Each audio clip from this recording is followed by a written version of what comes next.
फिर से आपका स्वागत करते हैं आपके अपने YouTube channel unique academic institute में। मैं राहुल चौधरी हमेशा की तरह एक बार फिर से आपके साथ हूं और मजेदार तरीके से सीखेंगे हम लोग फिर कुछ नया। जी नहीं, कुछ नया नहीं, जो पीछे का हमने सीखा है उसमें आगे का जो बचा हुआ है टेंस का हमारा हिस्सा, उसको आज हम लोग सीखने जा रहे हैं। तो जैसा हमेशा होता रहा है कि पढ़ाई को हम लोग बहुत ज्यादा सीरियसली नहीं करते हैं, क्योंकि बाकी सारे काम हम लोग को सीरियसली करने हैं। तो चलिए फन के साथ हम पढ़ते हैं, और फन के साथ पढ़ते हैं तो थोड़ा सा कंसंट्रेशन जरूरी होता है, थोड़ा सा आपका ध्यान जरूरी होता है। अगर आप थोड़ा सा ध्यान देंगे तो हंसते हंसते खेलते खेलते हम लोग इस टॉपिक को कंप्लीट कर लेंगे। और ये बहुत मुश्किल नहीं होता है, पिछले के वीडियोस में आपने देखा है, आपको पता है कि कितना आसानी के साथ आप इसको सीखते जा रहे हैं। और दूसरी बात कि हम कोई शॉर्टकट नहीं लेते हैं, कोई ऐसा मेथड नहीं लेते हैं जिसमें कुछ छूट जाए। तो हमें प्रयास करना है कि कैसे हमको बेहतर सीखना है। ठीक है, तो बेहतर सीखने के लिए आज हम लेकर के आए हैं आपको। आज ये 14वां वीडियो है टेंस का, जो कि ज्यादातर लोग 1 से 2 वीडियोस में पूरा टेंस बता देते हैं। कहते हैं ताते थी को प्रेजेंट मानो, थाते थी को पास्ट, आगे की को फ्यूचर मानो, इतने से टेंस पे विजय प्राप्त कर लेने के लिए कहते हैं। तो हम वैसे विजय नहीं प्राप्त करेंगे, हम अभ्यास करके करते हैं। तो उसी सीरीज को हम आगे बढ़ा रहे हैं। 14वां वीडियो में टेंस का बना रहा हूं। अगर आप ध्यान से इन वीडियोस को देखेंगे तो मुझे विश्वास है कि फिर जीवन में कभी आपको टेंस दोबारा नहीं पढ़ना पड़ेगा।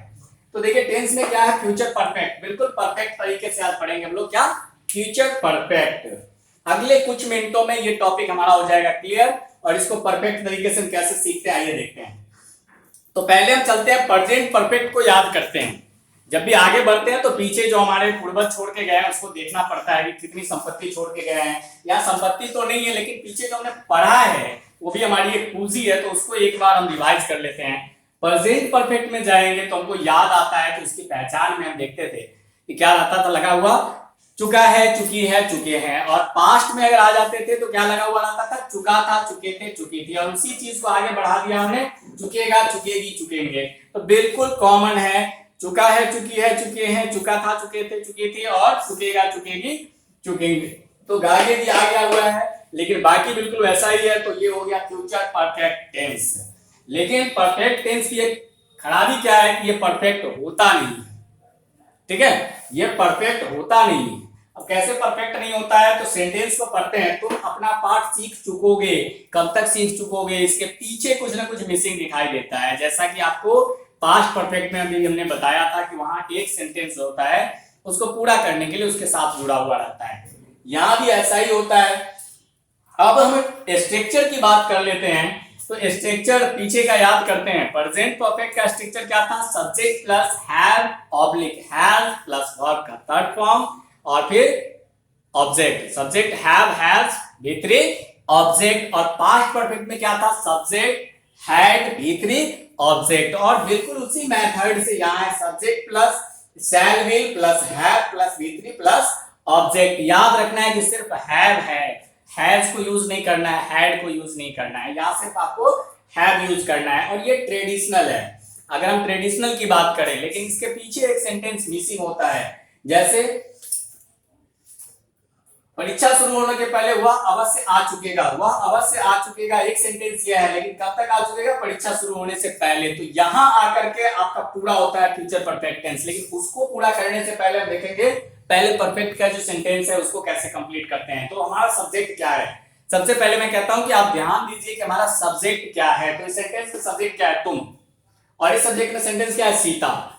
तुम अपना पाठ सीख चुकोगे, और दूसरे में सीता गाना गा चुकेगी। तो सब्जेक्ट हमारा है यहाँ तुम, और यहाँ है सीता। आपको बखूबी पता है कि फर्स्ट पर्सन के साथ आपको लगाना है क्या, शैल, और रेस्ट जो भी बचता है उसके साथ क्या लगाना है आपको, तो आपको लगाना है विल। ये आपका कॉमन मेथड है कि फर्स्ट पर्सन के साथ आपको लगाना है शैल, और रेस्ट के साथ लगाना है आपको विल। और अगर ये आपको याद है तो आपको बखूबी पता है कि दोनों में आपको लगाना है विल।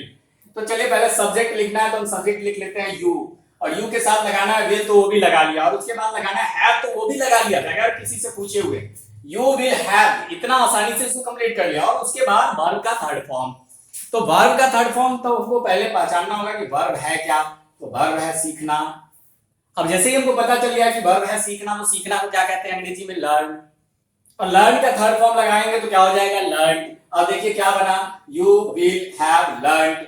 और फिर कहता है कि पाठ सीख चुके थे, अपना पाठ। आपको पहले ही वीडियोस में हमने बताया है कि अगर सब्जेक्ट हमारा यू रहे तो अपना के लिए हम प्रयोग करते हैं क्या, योर प्रयोग करते हैं।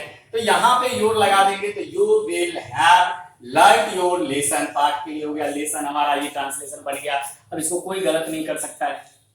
तो कितना आसान मेथड है इसको कंप्लीट करने का। अब दूसरा देखते हैं हमारा, सीता गाना गा चुकेगी। सब्जेक्ट है सीता, कोई डाउट नहीं है, सब्जेक्ट क्या है, सीता है, और उसके साथ लगाना है विल। तो सीता विल हैव, ये तो किसी से पूछना नहीं, आपको सब्जेक्ट लगाना है, विल लगाना है, हैव लगाना है। अब बात करते हैं गाना, जो हमारा वर्ब है। तो गाना को कहते हैं सिंग, सिंग सैंग संग।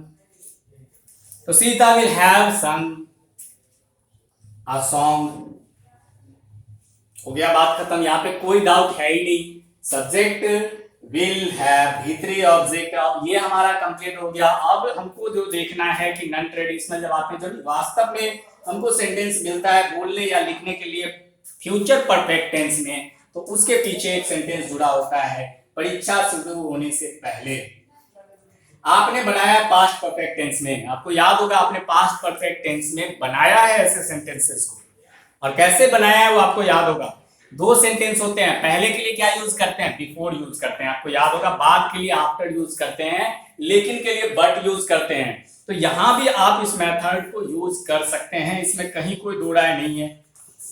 तो जब हम इस मेथड को यूज करेंगे तो वहां कैसे करते थे, एक सेंटेंस को रखते थे किसमें, सब्जेक्ट वी टू ऑब्जेक्ट यानी पास्ट इंडेफिनिट में, और एक सेंटेंस हमारा होता था प्रेजेंट परफेक्ट में, सॉरी पास्ट परफेक्ट में। लेकिन यहां जब हम यूज करेंगे तो एक सेंटेंस हमारा है फ्यूचर परफेक्ट में, और दूसरा सेंटेंस किसमें होगा, तो दूसरा सेंटेंस हमारा हो जाएगा प्रेजेंट इंडेफिनिट में, यानी subject plus V1 oblique V4, subject plus V1 oblique V5 object, ये हमारा सेंटेंस हो जाएगा। अब देखिए, तो ये जो है वह अवश्य आ चुकेगा। यहाँ पे वह के लिए सब्जेक्ट हमारा क्या है, वह है, और क्या होता है वह का ही, और ही के साथ लगता क्या है, विल। लेकिन यहाँ पे जबरदस्ती क्या बात है कि ही के साथ हमको विल नहीं लगा सकते। क्यों नहीं लगा सकते,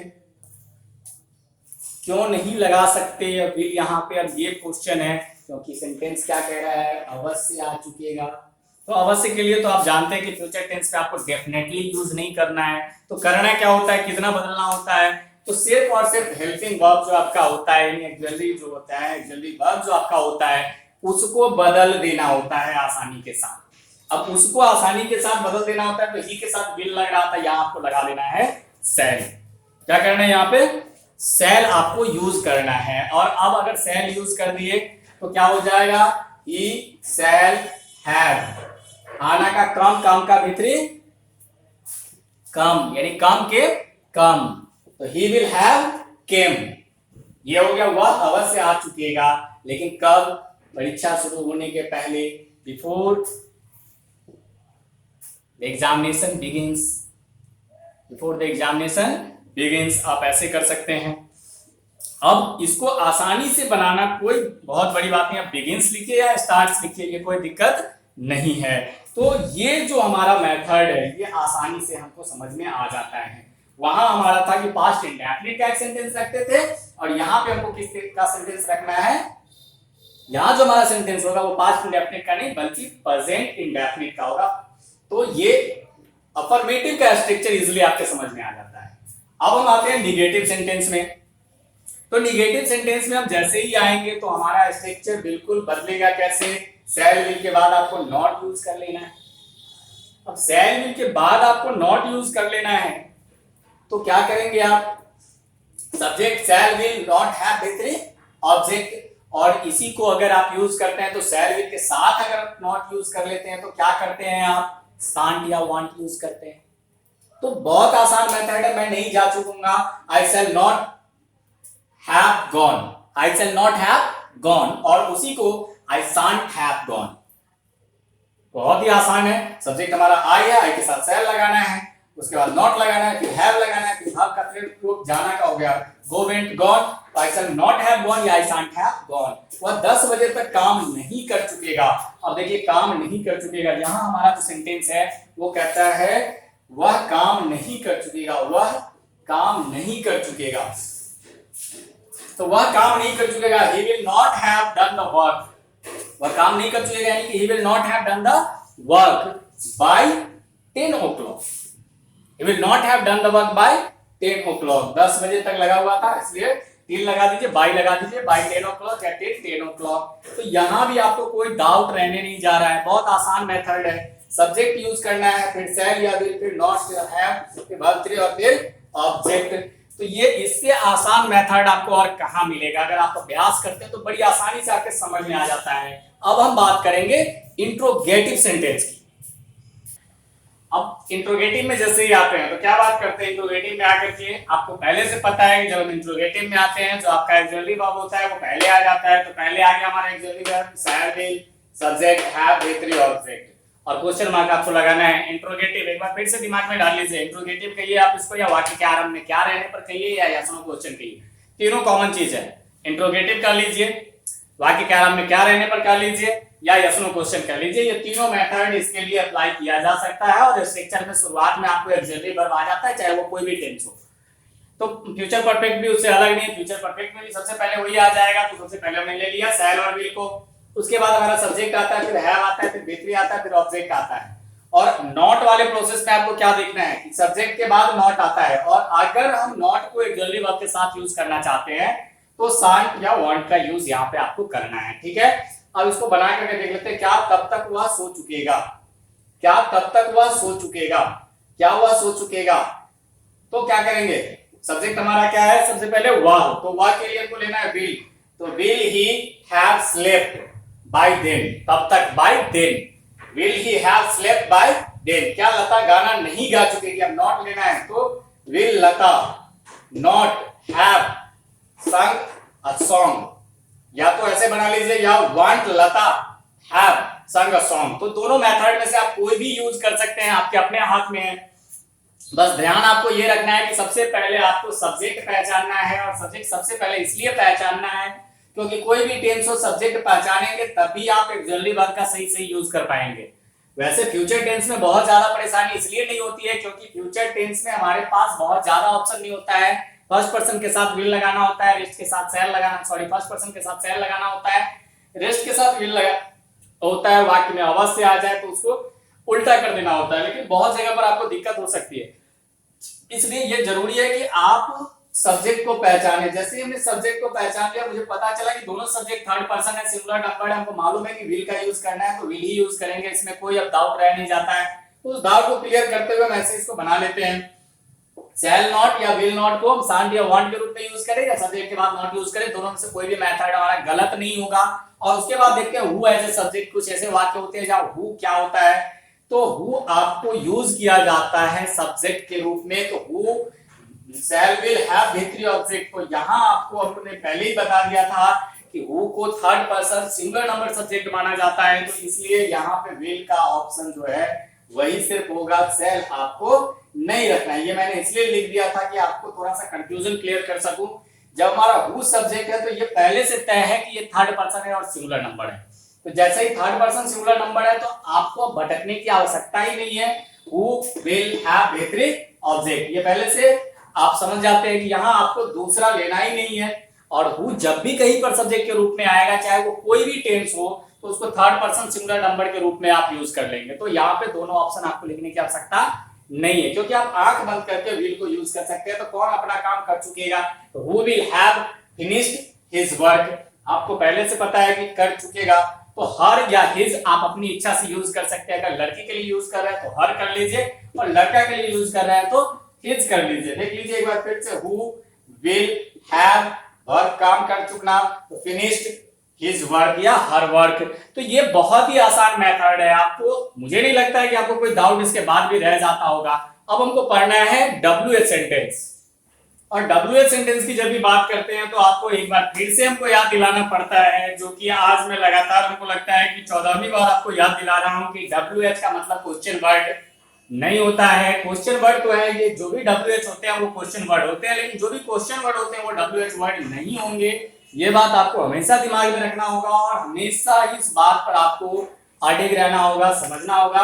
और WH वर्ड में हमारे पास 7 ऑप्शन है, जो पिछले वीडियो में भी मैंने बताया है, और आज मैं आपको ये नहीं बताऊंगा, पिछला वीडियो देख लो। होता क्या है ना कि आप वीडियो जब देखने के लिए बैठते हो तो आपके जहन में आता है कि कपड़े कैसे हैं, चेहरा कैसा है, लेकिन आपके जहन में ये नहीं आना चाहिए, आपके जहन में ये आना चाहिए ये मेथड कैसा है और मैं सीख कितना सकता हूं। तो आप ये कोशिश करो कि आप इसे सीख क्या रहे हो और कैसे सीख रहे हो। तो अगर आप सीख रहे हो तो थोड़ी सी मदद मेरी भी कर दो और वीडियो को लाइक और शेयर जरूर कर दो। चलो देखते हैं WH सेंटेंस की बात करते हैं। तो WH उसके बाद आपको लिखना है शैल या विल, उसके बाद subject plus have plus V3 plus object.